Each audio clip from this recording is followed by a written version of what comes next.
Hello guys, আপনারা যে ইন্ট্রোটা দেখছেন এই ইন্ট্রোটা চাইলে আপনি আপনার ইউটিউব চ্যানেল এবং ফেসবুক পেজের জন্য তৈরি করতে পারেন। তো কীভাবে তৈরি করবেন সেটা আমার সম্পূর্ণ ভিডিওটা দেখলে আপনি বুঝে যাবেন। এবং এই ইন্ট্রোটা বানাতে হলে আপনি শুধু একটি অ্যাপস প্রয়োজন, সেটা হলো কাইনমাস্টার। সো ভিডিওটা শুরু করার আগে আপনাদের সবার কাছে আমার একটাই অনুরোধ, যারা এখন আমার চ্যানেলটি সাবস্ক্রাইব করেন না, দয়া করে আমার চ্যানেলটি সাবস্ক্রাইব করে দেবেন। তো আমরা প্রথমে কাইনমাস্টার প্রবেশ করব। নিউ প্রজেক্ট এখানে ক্লিক করে দিবেন। ক্লিক করে দেওয়ার পর এখন আপনি এখানে ফ্রেম রেট রাখবেন 60.9। তো নিচে অপশন দেখতে পাচ্ছেন যে ক্রিয়েট, এই ক্রিয়েট অপশনে আপনি ক্লিক করে দিবেন। সো আমরা ক্রিয়েট অপশনে ক্লিক করে দেওয়ার পর আমরা সরাসরি গ্যালারি রিভাইজে চলে আসছি। এখান থেকে আমরা একটা কালো ব্যাকগ্রাউন্ড নিব, নেওয়ার পরে এটা আমরা টেনে লম্বা করে দিব। এখন আমরা লেয়ারে ক্লিক করে দেব। লেয়ারে ক্লিক করার পর মিডিয়াতে ক্লিক করে দেব। এই মিডিয়াতে ক্লিক করে দেওয়ার পর এখন আমরা আবারও গ্যালারি ডিভাইসে চলে আসছি। এখান থেকে আপনি আপনার ইউটিউব চ্যানেল কিংবা ফেসবুক পেজের যে লোগোটা তৈরি করছেন সেই লোগোটা অবশ্যই নেবেন। তো আমি আমার ইউটিউব চ্যানেলের লোগোটা নিলাম। এই লোগোটার লেয়ারে ক্লিক করে আপনি এখন লোগোটা লম্বা করে দেবেন, লেয়ারটা, ঠিক আছে? যতটুকু আপনি কালো ব্যাকগ্রাউন্ডটা নিয়েছেন সেম এই লেয়ারটাও সেভাবে লম্বা করে দেবেন টেনে। লম্বা করে দেওয়ার পর এখন লোগোটা হালকা একটু ছোটো করে নেবেন এবং মাঝ বরাবর বসে নেবেন।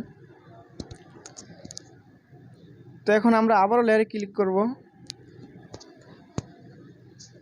লেয়ারে ক্লিক করার পর মিডিয়াতে ক্লিক করে দেব।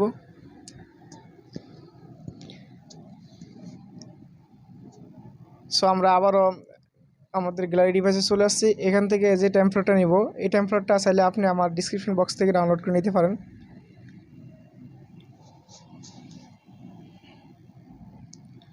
টেমপ্লেটটা নেওয়ার পর এখন আমরা এই যে স্লিপে ক্লিক করে দেব।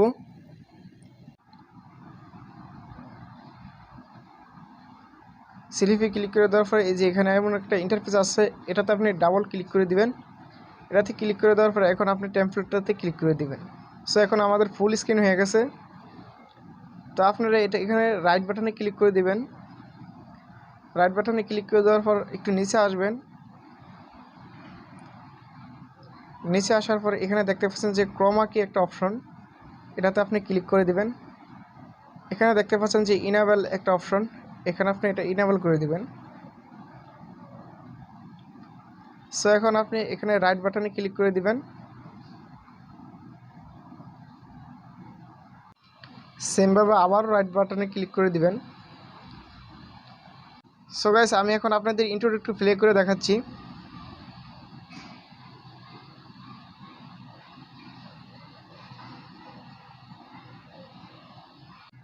সো গাইস, আমরা দেখতে পাচ্ছি যে আমাদের চ্যানেলের লোগোটা পারফেক্টভাবে বসে না, তাই আমরা এই যে লোগো লেয়ারে ক্লিক করে দেব। লোগো লেয়ারে ক্লিক করে দেওয়ার পর এখন লোগোটা পারফেক্টভাবে বসিয়ে নেব, একটু হালকা বড় করে নেব। যেভাবে আমি বসাতেছি আপনি সেভাবে বসিয়ে দিবেন। তো আমরা দেখতে পাচ্ছি আমাদের চ্যানেলের লোগোটা পারফেক্টভাবে বসে গেছে।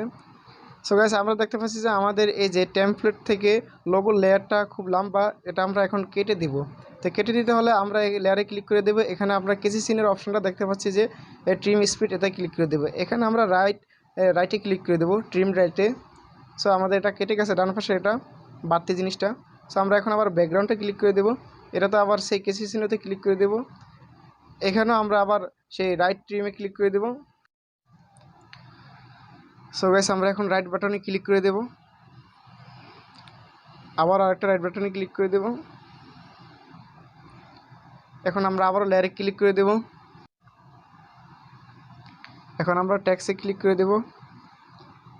সো গাইস, এখন আমি আমার চ্যানেলের নাম লিখবো, আপনারা আপনার চ্যানেলের নাম লিখবেন। আমার চ্যানেলের নাম এডিটিং মাস্টার 420। এখন আমরা এখানে ওকে ক্লিক করে দেব। সো গাইস, আমরা দেখতে পাচ্ছি আমাদের চ্যানেলের নামটা হোয়াইট কালার, তো আমরা এখান থেকে কালারটা চেঞ্জ করে নেব। ক্লিক করে দেব। এখান থেকে আমি হলুদ কালারটা চয়েস করে নেব, আপনি যে কোনো কালার নিতে পারেন। এখানে আমি টিক মার্ক করে দেব। সো গাইস, আমরা এই লেখাটার এখন একটু ব্যাকগ্রাউন্ডটা আর একটু স্টাইলিশ করব, তার জন্য আমরা একটু নিচে আসব। নিচে আসার পর দেখতে পাচ্ছেন যে আউটলাইন একটা অপশন আছে, এই আউটলাইনে ক্লিক করে দিবেন। এখানে আপনি ইনেবল করে দিবেন।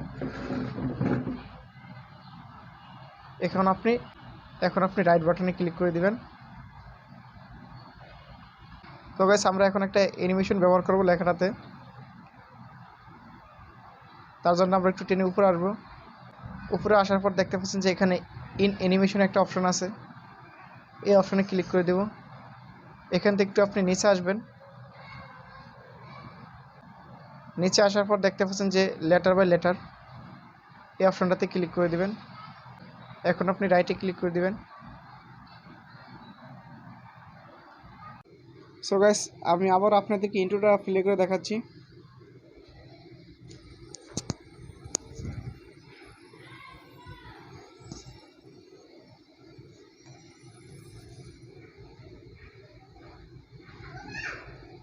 সো গাইস দেখতে পাচ্ছেন যে আমাদের ইন্ট্রো কাজটা একবারে কমপ্লিট। সো গাইস আপনারা দেখতে পাচ্ছেন যে এই কোণাতে একটা সেটিংসের মতো অপশন আছে, এটাতে আপনি ক্লিক করে দিবেন। এখন আপনি ভিডিওতে ক্লিক করে দিবেন। এখানে আপনি 1 সেকেন্ড করে দিবেন, ভিডিও এন্ড। এখন আপনি এই টপিক ক্লিক করে দিবেন। এখান থেকে আপনি যে কোয়ালিটি সেভ করতে চান সেই কোয়ালিটি সেভ করে দিবেন। অবশ্যই ফুল এইচডি এবং ফ্রেম রেট থাকবে 30, এটাতে আপনি ক্লিক করে সেভ করে দিবেন। সো গাইস আমার ভিডিওটা যদি আপনাদের সবার কাছে ভালো লেগে থাকে তাহলে অবশ্যই একটা লাইক করে দিবেন, এবং যারা এখনও আমার চ্যানেলটি সাবস্ক্রাইব করেন না দয়া করে আমার চ্যানেলটি সাবস্ক্রাইব করে দিবেন। আপনাদের সাপোর্ট আমার অত্যন্ত প্রয়োজন। Thank you.